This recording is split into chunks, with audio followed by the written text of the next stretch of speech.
आचार्य विद्यासागर महाराज जी की शिष्य पूज्य मुनि श्री निर्णय सागर महाराज जी के सानिध्य में पंडित श्री रतनलाल जी की समाधि हुई इंदौर में। आइए अब हम पूज्य निर्णय सागर महाराज जी के मुख से समाधि के बारे में कुछ चर्चा करते हैं। शरीर से आत्मा को भिन्न मानना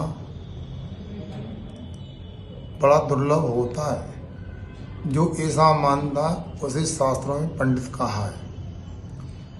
ऐसे मानने वालों में एक विद्वान मनीषी पंडित रतनलाल जी शास्त्री इंदौर हुए, जिन्होंने जैन धर्म के शास्त्रों का सर्वोच्च ज्ञान प्राप्त किया और दूसरों को कराया।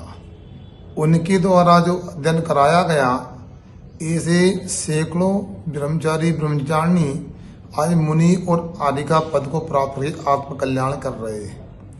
उन्होंने पढ़ाया ही नहीं और अपने जीवन के अंतिम पड़ाव में 91 वर्ष की उम्र में जब उनको बहुत बड़ा भयंकर रोग शरीर में हो गया था, डॉक्टर लोगों ने पूर्णतः मना कर दिया, इसका कोई उपचार नहीं है। फिर भी उन्होंने हिम्मत से काम लिया। अपनी जन्माणी की आराधना के बल पर 14 दिन तक उन्होंने भोजन का त्याग करके मात्र ऐसी भीषण गर्मी में जल के माध्यम से, उनमें भी बीच बीच में निर्जल उपवास करके अपने शरीर का त्याग किया। जब हमको आचार्य श्री समीर सागर महाराज का संदेश मिला तो 120 किलोमीटर से चल करके खाते गांव से 4 दिन में इंदौर आए। उनसे हमारी चर्चा हुई तो ऐसा लग रहा था कि वाकई में इन्होंने सही तरीके जिनवाणी की आराधना की है। वो 700-800 पृष्ठी ग्रंथ पद्म पुराण आदि का 7 दिन में स्वाध्याय कर लिया करते थे।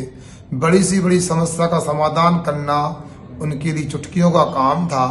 ऐसे पंडित जी ने जो वीर वरण किया है वो काबिल तारीफ है, दुनिया के विद्वानों को अनुकरणीय प्रशंसनीय है। हम तो उनकी जितनी भी तारीफ करें उतना कम है। वो पंडित जी ने मेरे को भी छोटे से ग्रंथ से लेकर गोमंड सार तक का ज्ञान कराया था।